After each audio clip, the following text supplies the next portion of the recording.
Hello, and welcome to the Kink Perspective. My name's Chris. I'm a psychotherapist and consultant. On today's show, I want to take us on a journey to the past. And I want us to all understand and explore how nostalgia, especially nostalgic relationships, can shape our present BDSM relationships. We need to understand the impact of our BDSM experiences with past partners to understand how they will impact and shape our future current dynamics and discover the surprising benefits of embracing some of these memories. Now, we all understand that past partners for us, there's a level of resonance there. And sometimes that resonance carries over into our present relationships. Now, as BDSM practitioners, for the most of us, or lifestylers, if you will, many of us have experienced passionate relationships that eventually ended. Because for many of us, relationships just do end, and they come to an end, leaving behind these lasting memories. Some are going to be good, and some aren't going to be so good. Now, despite being in a stable and fulfilling BDSM relationship right now, these recollections from the past can still surface and impact our present.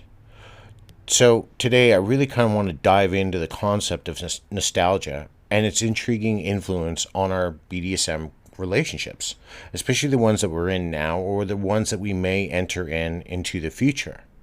We need to understand and uncover why certain memories contribute to resonate and stay with us, why sometimes we end up ruminating about them, and how they might shape our feelings towards our current or future BDSM partners. Now, we all understand that BDSM relationships often elicit powerful emotions and intense connections that remain imprinted on our minds and our hearts. They leave long-lasting impressions. Good dominance, good submissives, really impactful scenes, or people that we've just met within the community that really resonated with our lives. Now, just like vanilla relationships, there must have been a specific elements or dynamics with our ex-partners that attracted us initially and continued to influence our feelings towards our current BDSM partners. Typically, we would understand this as somebody is setting the bar. Some people set the bar quite low, others set the bar quite high. Now, the raw passion, trust, and vulnerability experienced with our past BDSM partners can sometimes evoke a sense of longing or nostalgia. And as these emotions were etched deeply into our memories, that we understand and want to carry some of those memories moving forward. However, in the BDSM realm, where power dynamics and these intimate connections play a central role, the resonance of our past partners becomes even more pronounced. Because if you think about it, then we might have had a scene where we're doing a heavy impact. Now, our prior partner really understood how our body chemistry worked, how our breathing, they were in touch with our emotions. And as we were with somebody new, this becomes their learning curve. However, sometimes we carry that expectation forward, or we're just remembering once in the scene what it felt like to be with someone of the past. However, it's essential to recognize that the resonance of the past partners does not necessarily imply discontent or a lack of satisfaction in our current BDSM relationship. Rather, it reflects the profound impact that our previous experiences have had on our emotional and sexual selves. By acknowledging and understanding these feelings, we gain insight into our desires and our preferences, helping us communicate more openly and honestly with our current BDSM partner. Embracing the nostalgia from past experiences can also allow us to cherish the positive moments while moving forward with a deeper appreciation for the unique connection we share with our present day BDSM partner or potentially a new partner. And this kind of brings to mind for me a client of mine that I have who was in a relationship for quite some time, for over a couple of years. And unfortunately, as that relationship came to not the best of close or best of endings, the reality is that as we were working through this kind of tumultuous time together, that we had to look at what were the positive effects out of the relationship. What did she gain, and what did she experience that she can take away, that she can be proud of? Because typically, towards the end, especially if a relationship's going really bad, 6 or 9 months where it's tumultuous and emotional and there's arguing, we tend to forget all of that and we just reflect on that pain. So here, through this nostalgic process, the one takeaway for this particular person was they discovered the passion of love.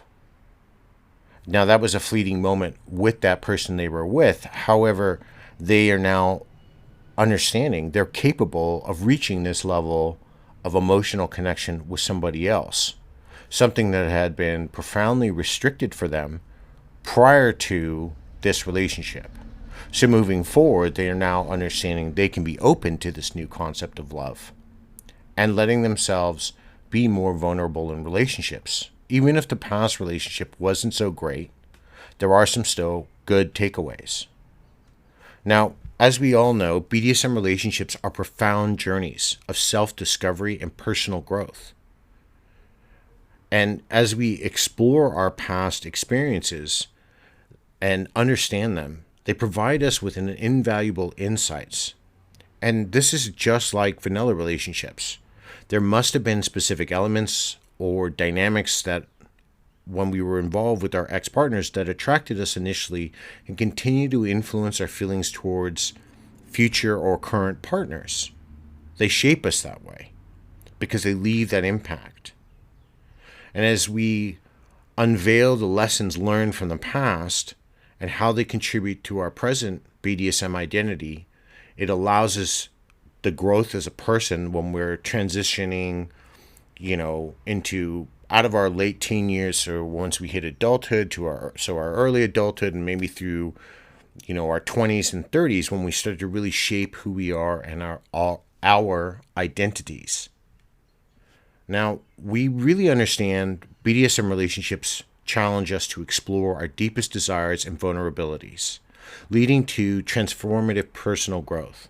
Now, whether it was discovering that our dominant or submissive tendencies, learning the importance of trust and communication within the BDSM dynamics that we're involved in, or identifying particular kinks and fetishes that bring us fulfillment, these insights gained from our past relationships continue to shape how we navigate our current BDSM partnerships.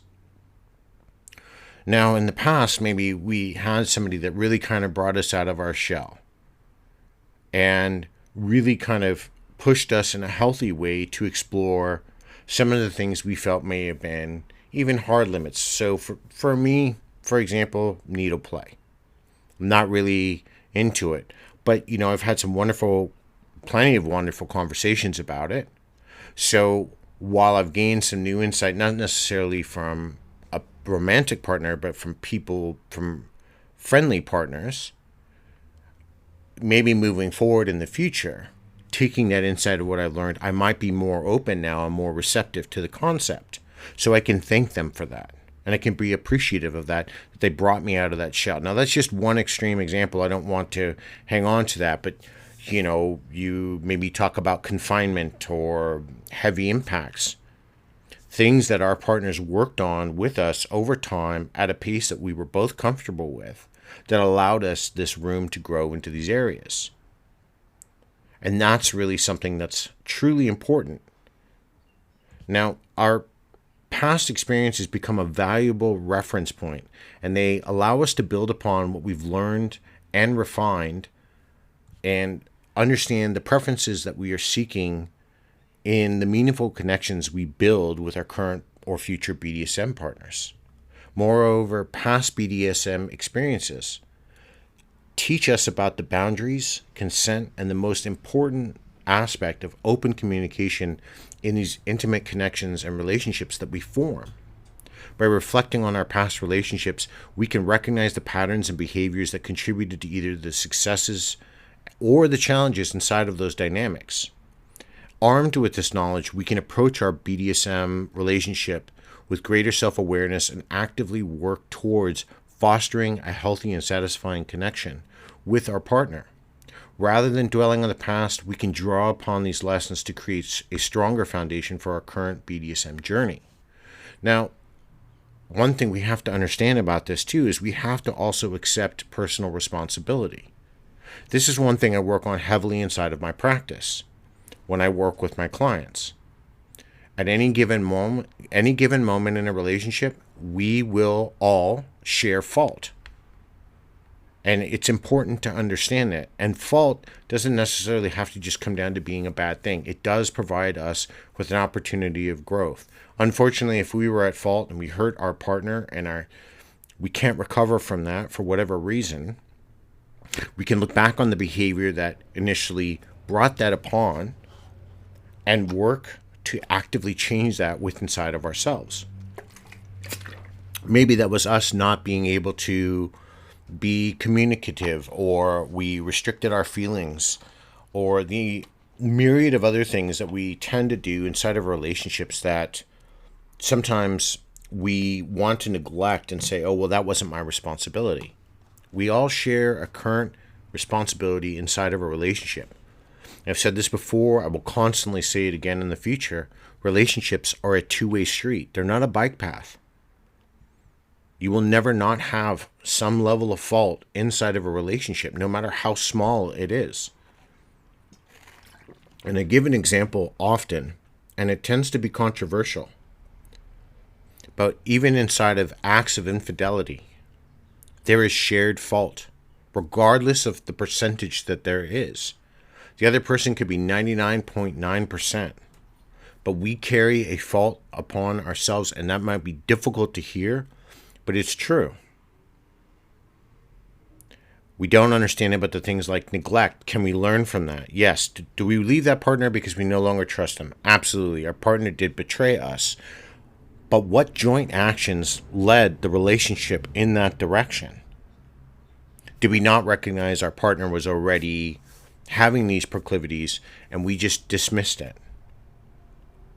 So we weren't really paying attention to our relationship, and we let that foster into something that became unhealthy.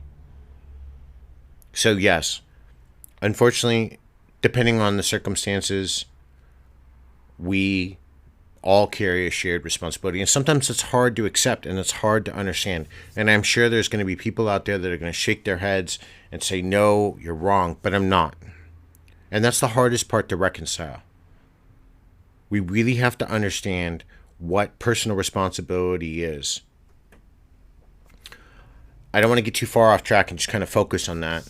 But there are other things that we can always look at inside of these relationships and grow from. Because not all relationships end for that reason. Some end when two people have to separate. Maybe careers drive them apart. And there was nothing necessarily wrong inside of the relationship, but somebody's moving to another part of the country, or they're going to move to another city. And seeing each other, as great as it is, that takes a lot more effort when we start putting in the aspect of long distance. Can long distance be done? Absolutely. But there's a lot more effort going into that. In my dynamic, at one point, I was already over 6,500 miles away. We had to make it work for over a year because I was in the military, and that's just how it was. Things can work, but not everybody wants to stomach that load. And then again, that's okay. But we can learn from these good relationships. What made them better? How did they foster a healthier environment? What made me so happy? What were some of the things that were sad, or did I wish I did more of? So the nostalgia of these positive schemas and their impact relies heavily on us sometimes understanding just like a blueprint of how these relationships went well. The memories of our past BDSM relationships hold more power than we realize. And when we start to look at these positive schemas and their impact on our current relationship, embracing nostalgic memories can shape how we connect with our current partner and influence our self-perception as capable of fostering a fulfilling relationship that's not only great for them and just great for us, but great for myself, but great for the relationship in general. And that's another key part. because we're not in a relationship. Two people, when you enter a relationship, it's now a new entity. A relationship is a living, breathing thing that needs to be looked after. These relationships are enriched by a profound level of emotion and sexual intimacy on a level that's quite different than the vanilla world. When we embrace nostalgic memories from our past experiences, we allow ourselves to tap into these positive schemas that guide how we interact with our current partners. Now, positive schemas are cognitive frameworks developed from our past experiences. They influence our thoughts, our emotions, our behaviors in our present relationships. By nurturing these positive schemas, we can build a stronger bond with our current partner and foster a sense of emotional security within our dynamic. And that takes work, it takes effort. Something else that I talk about consistently on my show, or I write about. Too much of this world is turned, in my opinion, to instant gratification. The fast food mentality. I just want it now, and then I'm just going to move on to the next thing. Well, you're not fostering anything healthy. You're just being self-serving. And that's not going to work. You're never going to be happy in the end. You're never going to keep a partner because they'll see right through that. Now, additionally, embracing nostalgia can have a positive impact on our self-perception within the BDSM context. The insights and growth gained from past relationships contribute to our self-identity as confident and capable individuals in BDSM dynamics. As we reflect on these moments of personal growth and emotional connection with our past partners, we reinforce our belief in our ability to create fulfilling relationships as a whole. Because we're willing to work, we're willing to put in the emotional effort and share and grow and experience with somebody new, drawing on these memories from the past. Now, this increased self-assurance further enhances our ability to pursue intimate relationships on a deeper level, to explore new facets of BDSM with our current partner that we may never have reached prior. So this is how we kind of start to harness nostalgia for our own personal growth. Now, nostalgia has the potential to fuel personal growth and strengthen our current relationship. As we learn and understand strategies to harness this in a positive way. And how do we do this? By actively reinterpreting our past experiences and reflecting on the growth within them and that they brought to us. We can shape our self-identity and enrich our present dynamics. We have to understand, as we look at these different ways to transform these nostalgic feelings into this driving force for personal development inside of our relationships, but not just for those, for ourselves as well. Now, while nostalgia can be a powerful tool, it's crucial to approach it with intention and mindfulness. If you find yourself overwhelmed with feelings of regret, loss, or failure from these past relationships, you need to consider redirecting that energy into a positive force for personal development. One effective strategy is to actively reinterpret your past relationship experiences to shape your current self-identity positively. Reflect on the lessons learned, understand your emotional growth, and the moments of joy that you experienced in your past, learn to find them again, maybe even in a new light. Additionally, you can explore how BDSM relationships have contributed to shaping your unique identity, especially within the community. And that's such a major deal that we tend to overlook. Think back to the little things you learned about yourself during those relationships. Did you discover any new kinks or fetishes that genuinely satisfy you now, that bring you comfort, that become a go-to for you? Have you developed a better understanding of your dominant or submissive tendencies? Have you really learned who they are instead of what you can just get out of them for yourself? By acknowledging these aspects of your identity, that were influenced by past BDSM experiences, you empower yourself to connect and continue to grow and evolve in your current dynamic in a healthy fashion. Now, this is a good blueprint. Is this going to work for every person? Because that's a question. I try these things. No, if it's not, and at first I'll say it this way, it's not going to work for every person. But that also comes with how much effort and work you're putting into the relationship itself. Nobody can really do more than 50% of the work inside of a relationship. If you are, the relationship is completely imbalanced and it's not going to work anyway. If you are both putting in a pretty good amount of effort into the relationship, it's going to be healthy and foster. And you can draw upon your past to keep building on it. But if you get to the point where it becomes imbalanced and you're putting in 60, 70, 80% of the effort, then you may need to reflect if this is something that has happened to you in the past so you can identify the warning signs coming up. Because once you start reaching the levels of that are that high, where you're giving 70, 80% of the time and the other person is only giving you 20% of their effort, the relationship is going to fail. By catching those warning signs early and understanding those things from the past, you can set yourself up for not continually keep experiencing these types of relationships. I tend to argue that BDSM relationships are much more difficult to work out in the long term than vanilla relationships. Vanilla's relationships, if we can all remember, follow a pattern.